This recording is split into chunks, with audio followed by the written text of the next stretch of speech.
Today I'm making memory soup, and it's called memory soup because it's made up of some of the foods that are good for your brain, good for nerve function, for memory, for focus, and are even thought to slow down cognitive decline over time.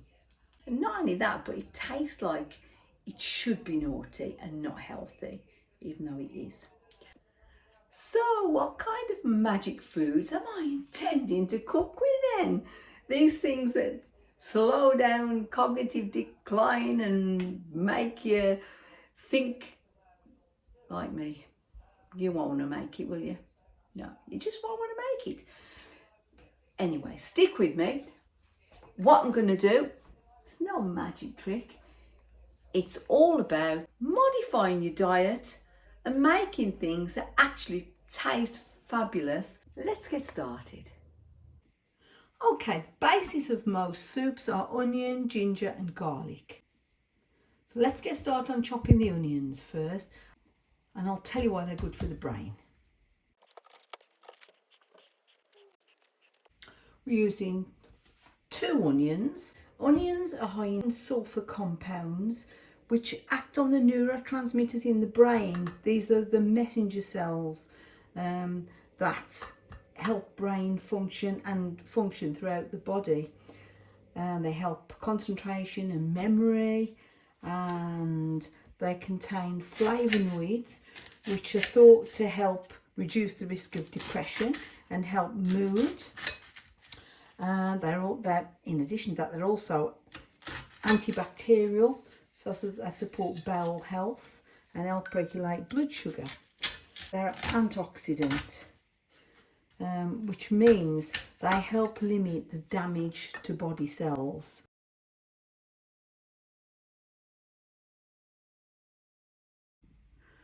I'm going to saute the vegetables in a little bit of oil. I'm using olive oil this time. You can use sunflower oil, anything that's not a saturated fat really. And then we add the garlic and ginger. I'm using 2 cloves of garlic. Garlic has been shown to reduce atherosclerosis, which is the stuff that blocks up the blood vessels, causes plaques, which means blood can't flow properly to the brain and other areas of the body.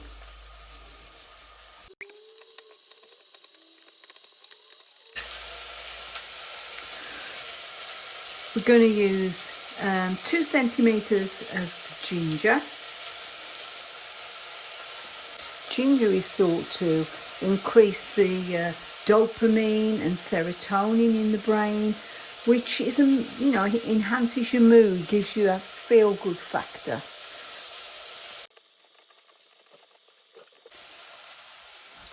Right, you see this is becoming translucent now, so we'll add the onion and ginger.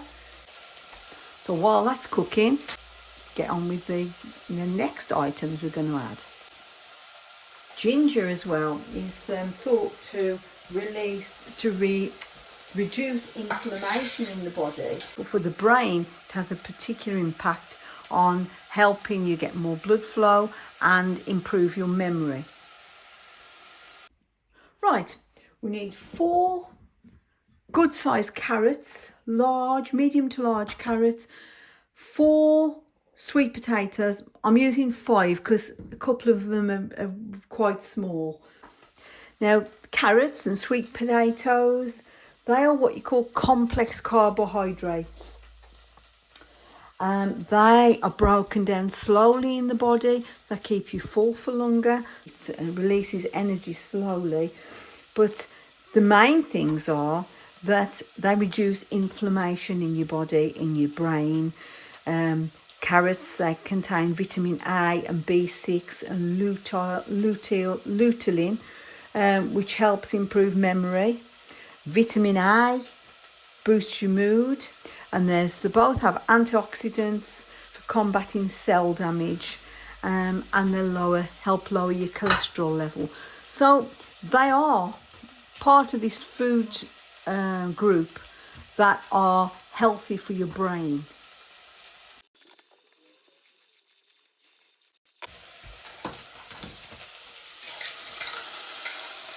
I'm going to let my onions just brown a little bit. You can see they're starting to brown because that increases the flavour.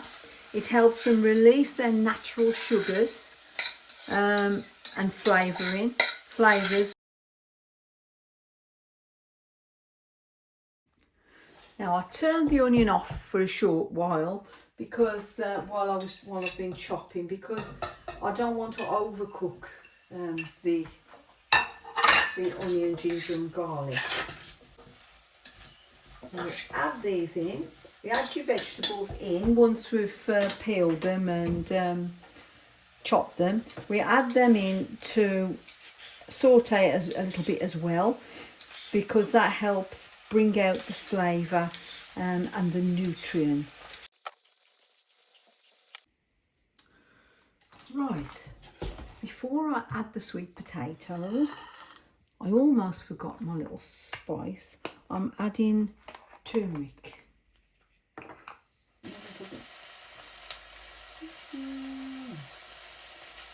Teaspoon and a half I've put in.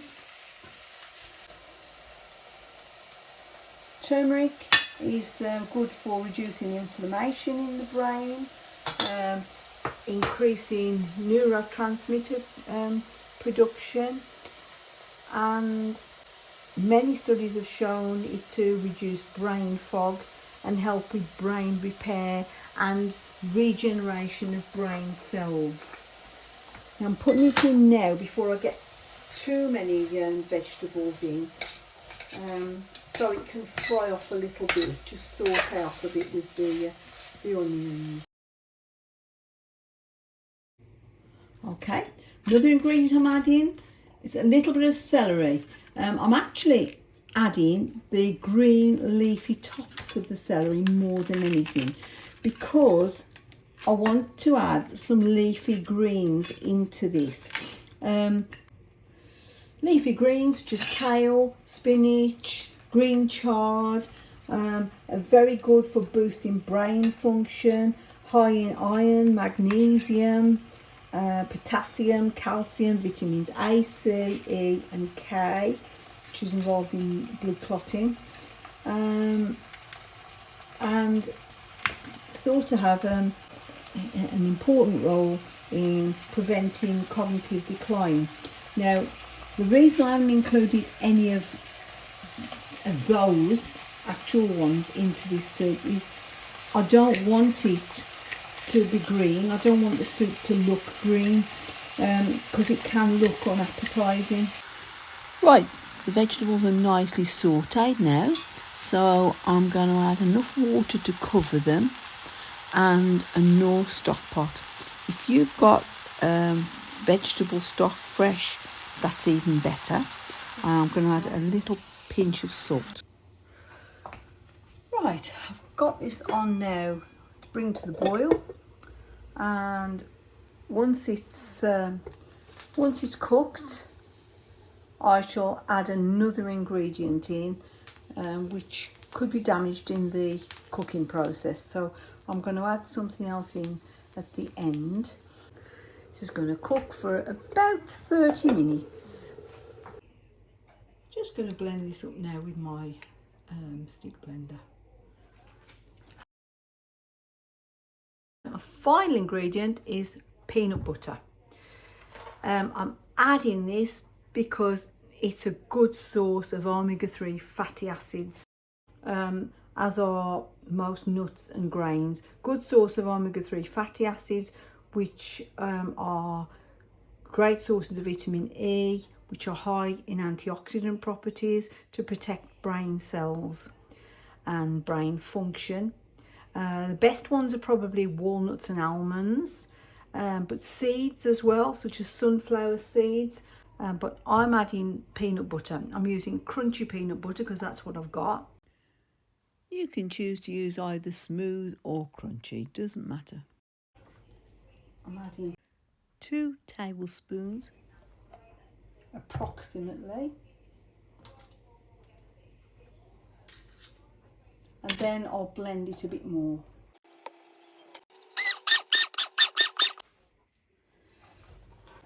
Right, I'm serving this with some whole grain bread because whole grains are good for the brain. You could add sunflower seeds to the top, but my family just prefer the black pepper. So there's no magic potion, no magic spell to make you think better. But actually, research has shown that there are foods that eaten regularly do help with your brain function. And in fact, some studies have shown that even half a portion of these healthy foods regularly decrease your risk of Alzheimer's by up to 53%. It's a no-brainer to me. So, my next soup is going to be worry soup, but that'll be as we approach autumn. See you soon.